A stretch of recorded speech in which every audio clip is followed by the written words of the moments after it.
দেখ তো যা যা মনে পড়লো লিখলাম, আর কি লাগবে বল? চাল, ডাল, হলুদ, জিরে, তেল, নুন, ঘরজারা ঝাঁটা, চিনি আর আপনার একখান কথা কমু, আপনি কিন্তু রাগ করতে পারবেন না। তুই আমাকে এমন কি বলতে পারিস যাতে আমি রাগ করবো? বল। দেখেন দিদি, দুই ভাই তো রোজই বাইর হইতেছেন, অথচ কামের তো তেমন কোনো সুবিধা করতে পারতেছেন না। সব জানি ছোট, এমনটা যে হবে আমি কল্পনাও করতে পারিনি। এত মেধা, এত যোগ্যতা নিয়েও দু ভাইয়ের কেউই একটাও কাজ জোগাড় করতে পারছেন না। দাদাই প্রতিদিন বাইর হন নতুন আশা লইয়া, আর যখন ফিরে আসেন মুখ খালা কইরা, তখন তোর মুখখানের দিকে তাকান যায় না দিদি। আমি সব দেখেছি ছোট, এমনটা যে হবে আমি স্বপ্নেও ভাবিনি। তাছাড়া আজকাল ভালো করে কথা বলেন না জানিস। দাদার মাথায় সাহিত্যের চিন্তা দিদি। কাল একবার বলছিলেন যে এতদিন ধরে আত্মীয়ের বাড়িতে পড়ে আছি, ভেবেছিলাম কাজকর্ম পেয়ে একটা বাড়ি ঘর জোগাড় করতে পারবো, কিন্তু কাজও পেলাম না, আর দিনের পর দিন সময় চলে যাচ্ছে। এইসব ভাই ভাই আমি একখান কথা আপনাকে কইতে চাই দিদি, আপনি না করতে পারবেন না। বল না, বল না, যদি তোর মাথা থেকে কোনো বুদ্ধি বেরোয়। দিদি আমি কইতেছিলাম, বাড়ির পুরুষ মানুষগুলো এত কষ্টে আছে, তাকে ভালো করে খাওয়া জুটতেছে না, আর আমরা আমরা গয়না পইরা সাইজা গুইজা ঘুইরা বেড়াইতেছি, তাই তাই তাই কইতেছিলাম, হাতের এই বালাগুলান যদি স্বর্ণকারের কাছে যাইয়া।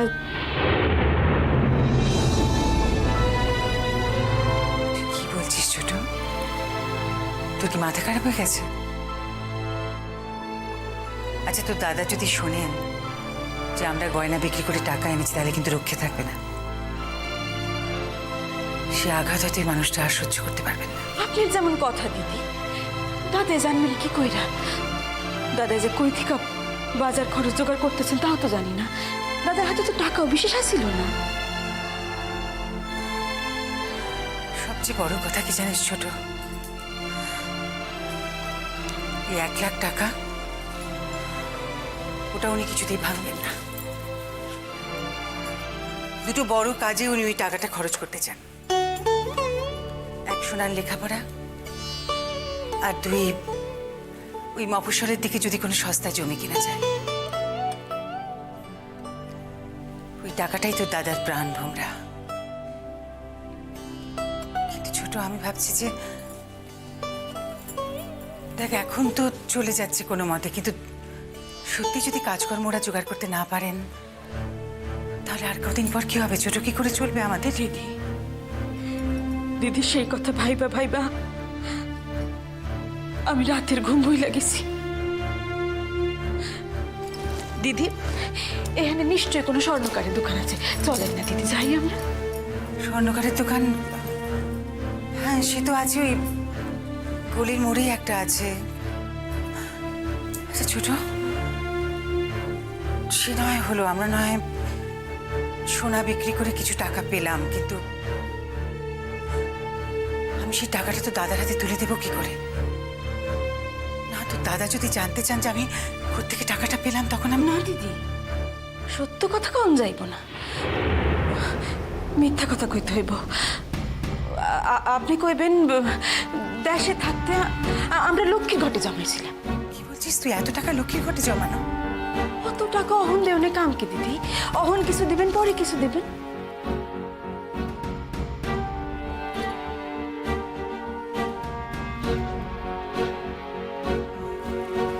ছোট, এগুলো বিক্রি করবো, পাপ হবে না তো? দিদি দিদি শাশুড়ি মায় যে এখানে থাকুন না কেন, তিনি খুশি হইবেন। এই বিপদের দিনে আমরা তার পোলাগো পাশে দাঁড়াইছি। আমাদের গহনাগুলি বাড়ির কামে লাগছে। আচ্ছা বেশ, কিন্তু ছোট, সত্যি সত্যি কি এই দেশে আমাদের কোনোদিন বাড়ি ঘর হবে? আইজ না হোক কাইল, কাইল না হোক একদিন হইবই দিদি। চিরটা কাল আমরা এইভাবে থাকুম না।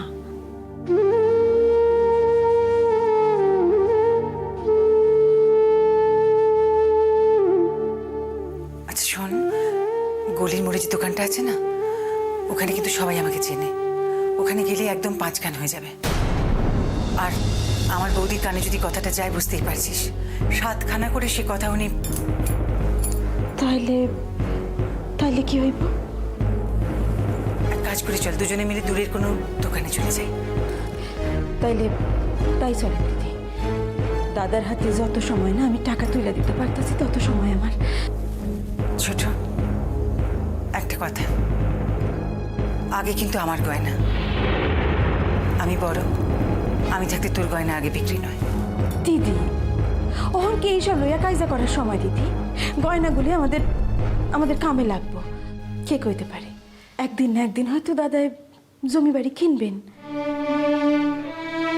মন খান ভালো লাগতেছে না দিদি। আচ্ছা বেশ, কাল ঠাকুরপো আর তোর দাদা বেরিয়ে গেলে না হয় আমরা দুজনে মিলে যাব। আচ্ছা ছোট, কিন্তু দুজনে যাব, বাড়িঘর ফাঁকা থাকবে যে? কেন দিদি, দিনে মানে যাবো হইবটা কি? না না, অতগুলো টাকা বাড়িতেই তো আছে।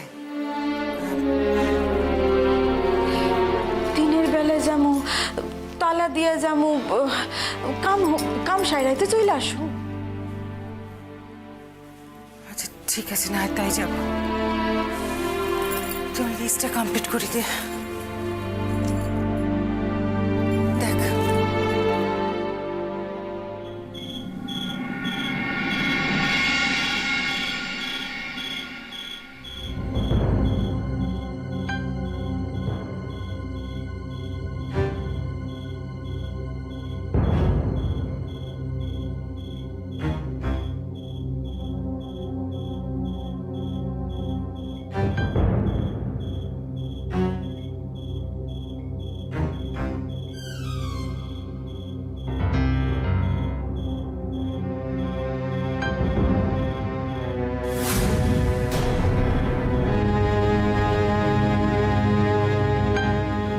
সকলটি ঘুমাইতেছে। এই সুযোগ অনেক মাইয়ার বন্দুক খান সরাইয়া ফেলাইতে হইব। এরপর পুলিশে খবর দিব যে ডাক্তার কর্তার ভাইস্তার ঘরে বন্দুক রয়েছে। সে মুক্তির লোক দল পাকাইতে আইছে এইখানে। আমার মাইয়ার তো আর ধরতে পারবো না। এইবার মজা বুঝাইতেছি তোর।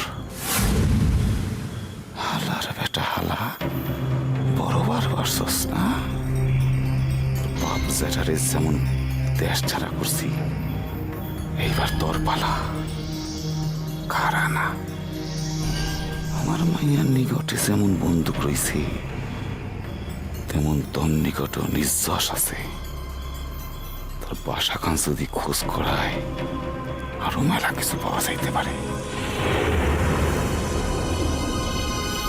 মিলিটারি গো যদি দেশদ্রোহিতা করণের লিগা একেবারে বুকে বন্দুক ঠেকাইয়া এক গুলিতে শেষ করে ফেলায়, তাহলে তো আমার জন্মের শান্তি।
কেয়া লইয়া কোন এক নিরাপদ জায়গায় পুইত্তা পালাইতে হইব। আইসি আইস রাইতের মধ্যেই।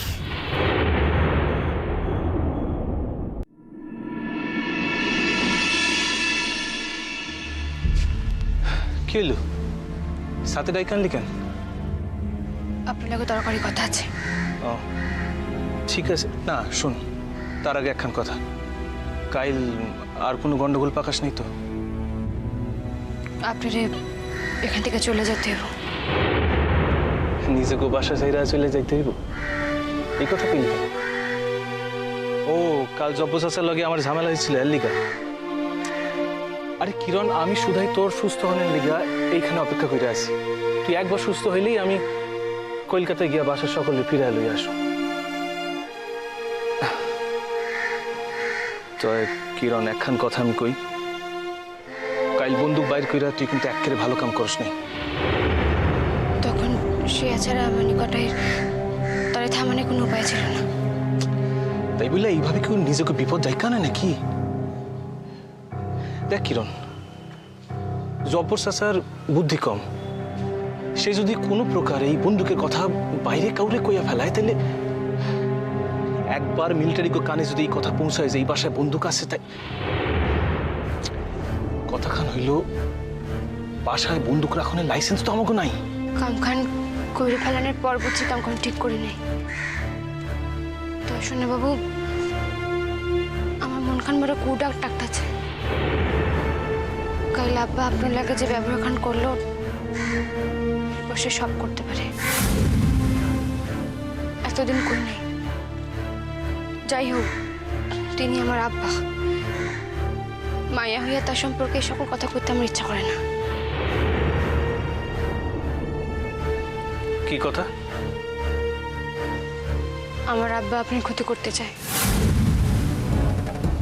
আমার মনে হয় যে আপনার ক্ষতিকরণ হেলিকা সে না পারে এমন কোনো কাম নেই। কিরণ, তুই তার জায়গায় খাড়াইয়া বিচার কর। তার জায়গায় অন্য কেউ থাকলে সেও একই কাম করতো। না, করতো না। আমার দাদাই করে না, আমার আম্মুও করে না। তাগো কথা বাদ দে কিরণ, তাগো আমি সাধারণ মানুষ বইলা ভাবি না। এখন যেই কথা বলতেছি সেই কথা শোনেন। আমার মন কইতেছে যে আপনাদের যত তাড়াতাড়ি সম্ভব এই জায়গা ছাড়তে হইব।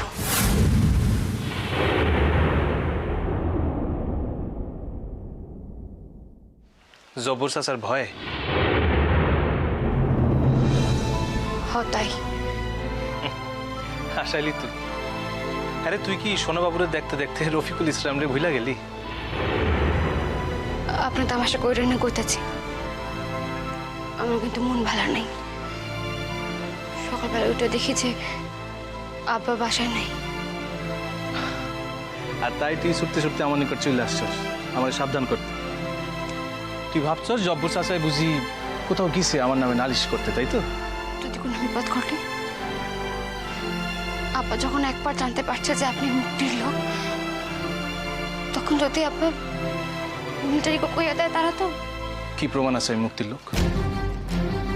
আমার গায়ে লেখা আছে? আমার গায়েও লেখা নাই, আর খোঁজ করলে আমার নামে কোনো তথ্য মিলব না।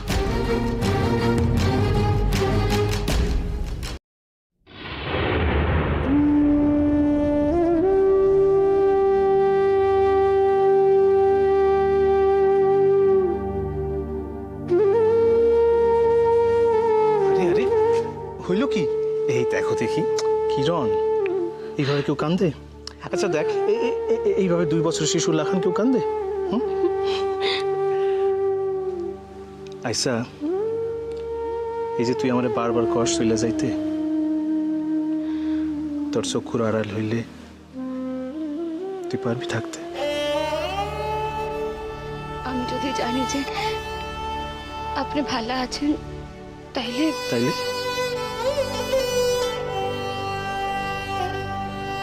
তাইলে আর তোর আমার দেখতে ইচ্ছা করবো না? আমার লেখা কষ্ট হইব না? সোনা বন্ধুরে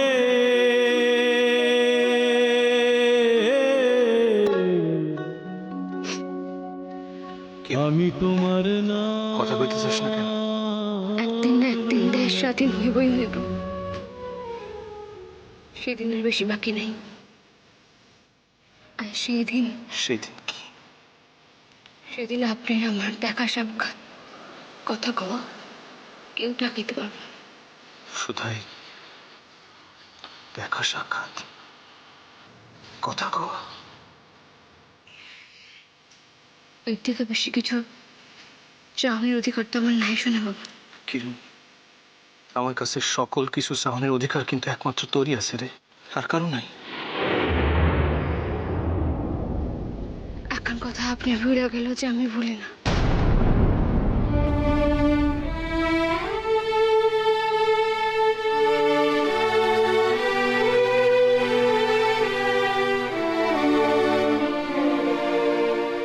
যাতে তুই চিরকালের লেখা ভুলতে পারস সেই ব্যবস্থা করুন। সে আর কি? কিরণ, আমি ভারতে যাইয়া আমার বাসার সকলকে ফিরে এলাম, আর একখান অতি গুরুত্বপূর্ণ কাম আছে, সেই কাম খান সাইরা আসুন।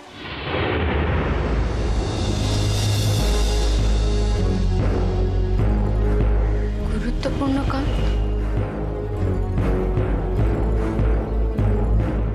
কিরণ, এই কয়টা দিন আমি মেলা ভাবছি,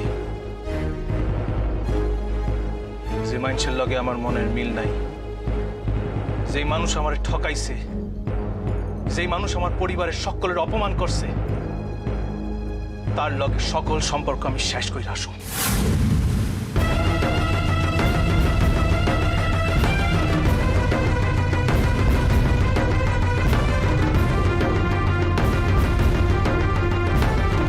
না, বিবাহ এই জীবনে একবারই হয়, আর তা আমার তোর লাগি হয়েছে। মন তরে পারলাম না বুঝাই তেরে, হায় রে তুই সে আমার মন।